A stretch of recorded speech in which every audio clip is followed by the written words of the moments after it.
Conference को संबोधित करते हुए अध्यक्ष लालजी रायका और घुमंतु प्रदेश अध्यक्ष रतननाथ ने बताया कि सरकार को विभक्त घुमंतु और अर्ध घुमंतु के विकास के लिए और उन्हें मुख्यधारा में लाने के लिए 10 मांगे रखी गई। ये सभी मांगे इन समाजों के विकास के लिए गठित रेन के आयोग और इदाते आयोग की सिफारिशों के अनुसार डीएनटी की सरकारी लिस्ट में करीब 32 समाज के हैं, लेकिन कुल 50 से अधिक डीएनटी समाज है, जिनकी राजस्थान में कुल जनसंख्या 1.23 करोड़ है। आजादी से लेकर अभी तक के समाजों को प्रशासन, राजनीतिक, व्यवसाय आदि में कोई भागीदारी नहीं दी गई। इन समाजों के पास घर नहीं है, घर में तो पट्टे नहीं है। घुमंतु समाजों के लिए अलग से शिक्षा की व्यवस्था नहीं है और न ही अलग से आरक्षण की व्यवस्था। इससे आहत होकर समाज संगठित होकर जयपुर में 1 जुलाई को महाबहिष्कार आंदोलन कर रहे हैं।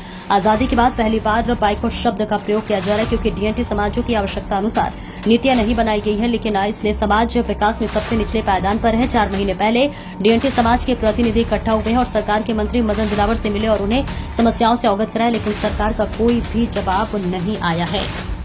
2025 को वीटी ग्राउंड मानसरोवर में बहुत बड़ा डीएनटी समाजों का आंदोलन कर रहे हैं। इसमें 50 के बराबर समाज यहाँ पे आ रहे हैं और इनको डीएनटी समाज कहते हैं, घुमंतु, अर्ध घुमंतु, विमुक्त समाज।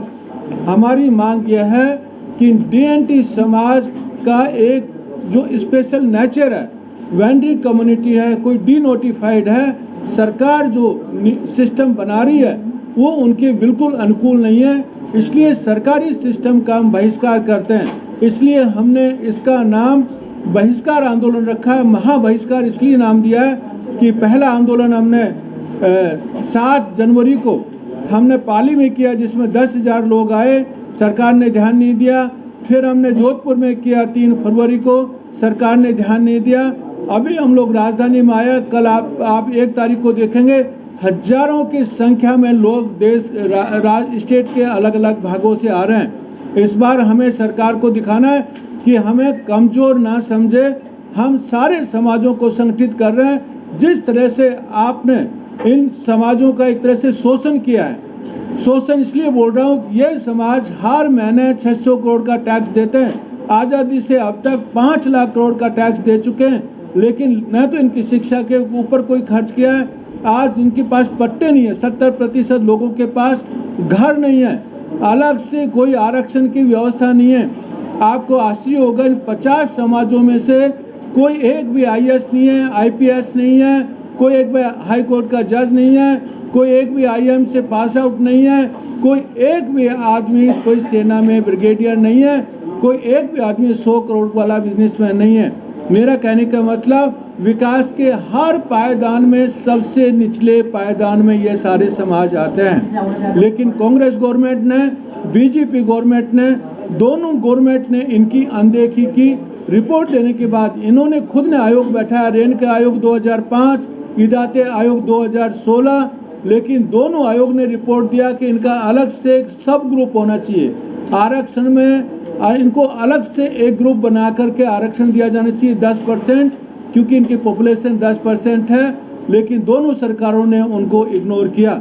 दूसरा, खुद आयोगों ने दिया कि उनका 10% पॉलिटिकल रिजर्वेशन होना चाहिए। यदि 100 सरपंच बनते हैं तो 10 सरपंच इनके होने चाहिए, राज्यसभा में सदस्य होने चाहिए, ब्यूरोक्रेसी में पार्टिसिपेशन होना चाहिए। कुछ भी नहीं हुआ। पट्टे दिए जाने चाहिए, इनको घर दे, जमीन दे, कुछ नहीं हुआ। इसलिए सरकार जो छोटी मोटी योजनाएं लेकर आती है, बजट में घोषित करती है। अब इसी बजट की मैं बात बताऊं, सरकार बोलती है 25,000 पट्टे देंगे, लेकिन पट्टे कहाँ देंगे?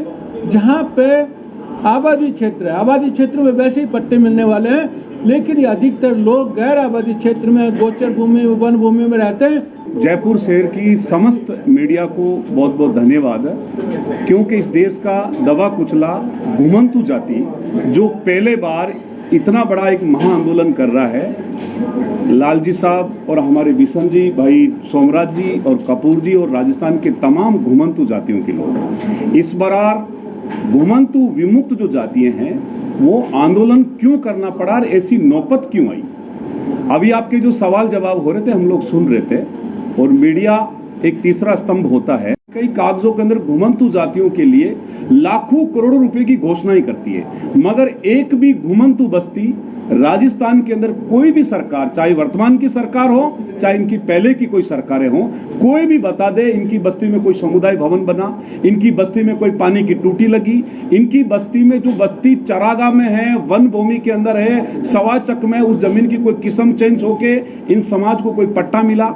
अरे हालात ये है कि जीते जीत तो जमीन मिले ना मिले, मगर मरने के बाद इनको मुर्दों को दफनाने के लिए भी हमें पुलिस प्रशासन की और सरकार की कहीं कहीं फोन करके 3-3, 4-4 दिन हमारी बॉडी पड़ी रहती है। और हालात ये है कि रात कोई बॉडी का दाग संस्कार करके हमें इस गांव से दूसरे गांव जाना पड़ता है। जो भी हमारे घर पे मेहमान आते हैं वो ये सोचते हैं कि आज हमारा बंदा मर गया है तो इनको हम कहां दफनाएंगे। और अधिकतर भास्कर ने भी पहले रिपोर्ट कर चुका है, अधिकतर एक कालबेलिया जाति जिस समाज से मैं आता हूं, अधिकतर जो समाधें हैं, जो कब्रें हैं हमारे घरों के अंदर बनी हुई है। तो हम एक दबा कुचला समाज है। इस कारण हम लोगों ने इस बार राजस्थान सरकार की जो भी योजना है जिनका बायकॉट किया है कि आप कागजों में घोषणा करते हैं, जितने ही आईएएस हैं, जितने ही मंत्री हैं, इनके सबके एनजीओ बने हुए हैं। घुमंतु विमुक्त दबे कुचले जातियों के नाम पे सरकार जो भी बजट आवंटित करती है वो पैसा सीधा का सीधा उनके एनजीओ में चले जाते हैं और सारे एनजीओ के जो उनके पदाधिकारी है वो उनके रिश्तेदार हैं।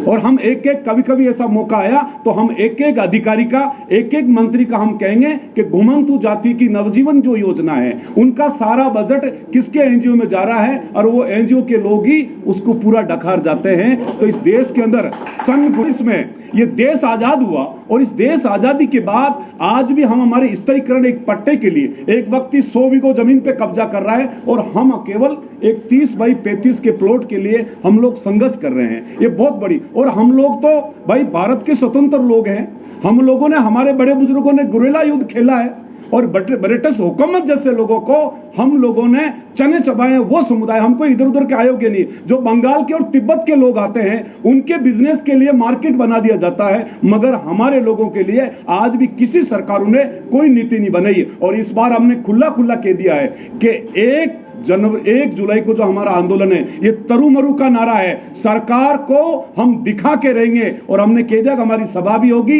हमारी रैली भी होगी और पूरे राजस्थान के अंदर हम लोग रोडों पे लड़ेंगे। अन्यथा नहीं है तो सरकार हमारे साथ बैठकर जो हमारी 10 बातों की जो मांग है और ये हमारी जायज